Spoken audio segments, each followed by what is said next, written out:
సత్తా లేనోడు ఇంజనీర్ కాలేడు, సత్తా లేనోడు డాక్టర్ కాలేడు, సత్తా లేనోడు క్రికెటర్ కాలేడు, సత్తా లేనోడు సైంటిస్ట్ కాలేడు. కానీ అస్సలు ఏమాత్రం సత్తా లేకున్నా ఓ పార్టీకి అధ్యక్షుడు కావచ్చు, ఆఖరికి డిప్యూటీ సీఎం కూడా కావచ్చు. అది పాలిటిక్స్కున్న సత్తా. అందుకే సత్తా లేనోళ్ళంతా పాలిటిక్స్లోకి పొలోమని పరిగెత్తుకొచ్చేస్తున్నారు. అసలు ఈ సత్తా గురించి కొత్తగా ఎందుకు చెప్పాల్సి వస్తోందంటే, తనకు సత్తా లేదని స్వయంగా మన డిప్యూటీ సీఎం గారే చెప్పుకున్నారు. ఆయనలో లేనిది సత్తా మాత్రమే కాదు, ప్రతిభ, బలం, తెలివితేటలు, సమర్థత ఇవేవీ తనకు లేవని ఆయన గారే బహిరంగంగా చెప్పుకుంటున్నారు. ఎలాంటి సత్తా లేకున్నా, ప్రతిభ లేకున్నా, బలం లేకున్నా, తెలివితేటలు లేకున్నా, సమర్థత లేకున్నా డిప్యూటీ సీఎం అయిపోయారు. ఇది ఆయన సత్తా. మరి ఇవేవీ లేని వ్యక్తి డిప్యూటీ సీఎం అయితే అది మన అదృష్టమా, దౌర్భాగ్యమా?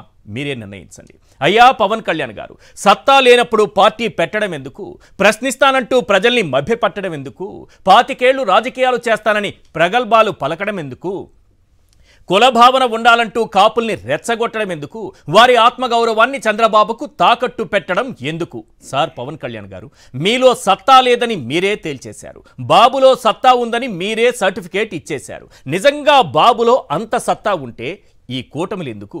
ఇన్ని అలవికాని హామీలు ఎందుకు? నోటికొచ్చిన అబద్ధాలు ఎందుకు? నాడు జగన్ ప్రభుత్వంపై విషం కక్కడం ఎందుకు? ఇదంతా చూస్తుంటే సత్తా మీలోనే కాదు, చంద్రబాబులో కూడా లేదని మీరే స్వయంగా ఒప్పుకున్నట్లుగా ఉంది.